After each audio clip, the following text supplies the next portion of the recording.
Bonjour madame, je m'appelle Stéphanie Wilson. Pardon, j'ai même cassé ça. Désolée si je roulais trop vite. Oui, vous rouliez trop vite, c'est pour cela que je vous ai arrêté. Vous vous rendez compte que vous rouliez à 37 miles à l'heure dans une zone limitée à 25 ? L'agente contrôle les documents et constate une immatriculation expirée ainsi que l'absence d'une carte d'assurance valide sur elle. Est-ce que vous dessinez ça pour une église ou pour l'assurance, madame ? D'accord, madame. Je vais essayer de régler ça aussi vite que possible, d'accord ? Voulez-vous que j'appelle une ambulance ? Non, je ne veux pas que vous appeliez une ambulance. D'accord, c'est noté. Je m'inquiète simplement, vous avez l'air de faire une forte crise de panique. J'ai besoin de voir votre permis de conduire, l'immatriculation et l'assurance, madame. Ne les appelez pas. Désolé. Vous avez dit que vous aviez un permis de conduire ? Pouvez-vous appeler Justice et lui dire qu'elle sera en retard au parc ? Pouvez-vous appeler le collège et leur dire que Mon Dieu. Non, je ne peux pas. J'ai un permis de conduire, j'ai aussi une licence d'entrepreneur. Donc, vous me dites que vous n'avez pas votre permis de conduire sur vous ? Alors, donnez-moi votre carte d'assurance. 900 ? Qu'est-ce que vous voulez dire ? Quoi, madame ? Avez-vous une arme ? Très bien. Oui, madame, je le note tout de suite. D'accord, madame, cette assurance est expirée. Avez-vous la nouvelle ? Je ne vois pas la nouvelle. Je suis très effrayée en ce moment. Restez simplement là pour moi, d'accord ? L'autre, s'il vous plaît. Vous pouvez simplement la remettre dans la voiture. Madame, je vous ai vu vous pencher par la fenêtre. Vous devez garder vos bras à l'intérieur du véhicule. D'accord. Êtes-vous sûre d'être en état de conduire, madame ? D'accord. Mon enfant est aujourd'hui chez madame Clark. Très bien. Nous allons essayer de terminer le plus rapidement possible. Voici votre permis de conduire et l'immatriculation expirée. Pardon, l'immatriculation et la carte d'assurance. Madame, je vous ai dressé une contravention pour excès de vitesse, ainsi qu'une autre pour ne pas avoir une carte d'assurance valide en votre possession. Qu'est-ce que je dois faire avec ça ? Il s'agit d'une comparution obligatoire devant le tribunal, car ils doivent vérifier que vous aviez une assurance à la date et à l'heure du contrôle. La seule chose qu'ils feront, c'est vérifier les contraventions déjà établies. Donc, je dois aller au tribunal maintenant ? Oui, madame, les contraventions sont déjà rédigées. Je ne peux pas éviter la convocation. D'accord, ça va. Madame, si vous avez des questions concernant la date du tribunal ou si vous ne pouvez pas vous présenter, appelez simplement le numéro indiqué en haut.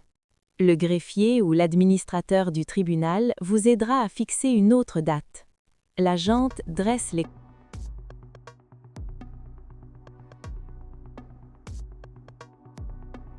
Dans le Connecticut, un homme assis à l'arrière d'un fourgon de police s'est brisé la colonne vertébrale. L'agent ne l'avait pas attaché avec une ceinture de sécurité, roulait au-delà de la vitesse autorisée, puis a freiné brusquement. On entend le policier s'arrêter et vérifier verbalement l'état de l'homme.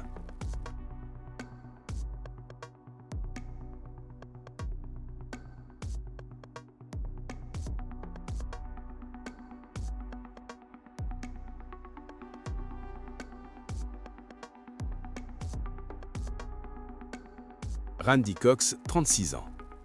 Je suis tombé, je ne peux pas bouger les bras. D'accord, ne bougez pas. Je vois que vous bougez. On vous emmène. Non, ça va, tenez, tenez. Cependant, l'agent a ensuite continué de conduire sans fournir la moindre assistance. Cox avait été arrêté pour détention illégale d'armes. Quelques minutes plus tard, au centre de détention de New Haven, les agents ont refusé de croire Cox lorsqu'il a déclaré qu'il ne pouvait pas bouger. Levez-vous, sinon on va vous sortir de force. Finalement, ils l'ont traîné en le tirant par les pieds. On y est presque, presque. Il faut sortir les épaules. Prêt ? 1, 2, 3. Debout. Voilà. Alors, ça va ? Prêt ? La police a placé M. Cox dans un fauteuil roulant tout en se moquant à plusieurs reprises de lui parce qu'il ne se levait pas. Je ne sens rien. Oh mon Dieu ! Le conducteur du fourgon n'a jamais expliqué aux autres policiers ce qui s'était réellement passé. Levez les pieds. Oh mon Dieu ! Cox a ensuite été placé dans une cellule pendant 15 minutes avant que les ambulanciers n'arrivent enfin. L'intervention policière de juin 2022 a laissé Cox avec une paralysie permanente en dessous du cou, des contusions, des lésions cicatricielles et un système immunitaire affaibli. Cox et sa famille ont intenté une action en justice de 100 millions de dollars contre la ville de New Haven et 5 policiers. La plainte accuse les agents de négligence, d'imprudence, d'usage excessif de la force et de violation des droits constitutionnels de Cox. Tout a commencé dans la soirée du 19 juin à 20h04 sur Lilac Street.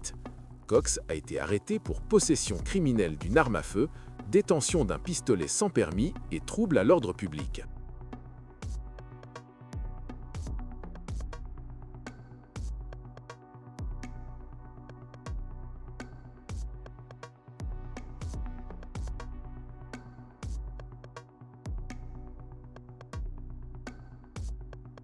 Lors du transport dans le fourgon de police, Cox n'était pas attaché par une ceinture de sécurité. En route, l'agent utilisait son téléphone portable, ce qui est contraire à la loi de l'État du Connecticut. Puis, à 20h36, l'agent Oscar Diaz a freiné brutalement alors qu'il roulait à 36 miles à l'heure dans une zone limitée à 25 miles à l'heure, et Cox a violemment heurté la paroi du fourgon avec la tête. « Ça va ? Attendez, que s'est-il passé ? Vous pouvez bouger au moins ? Je ne peux pas bouger. Et votre jambe ? Je comprends. » Quelques minutes plus tard, au commissariat, les agents ont demandé à M. Cox de se lever alors qu'il était toujours menoré. Puis l'un des agents a réalisé que M. Cox ne représentait aucune menace et a dit qu'on pouvait retirer les menottes. Malgré cela, il n'y avait ni compassion, Cette ni vidéo même... contient des images provenant d'une caméra corporelle de la police capturant les derniers instants de la vie d'un jeune couple lors de leur premier rendez-vous, quelques minutes seulement avant un accident mortel qui leur coûtera la vie à tous les deux.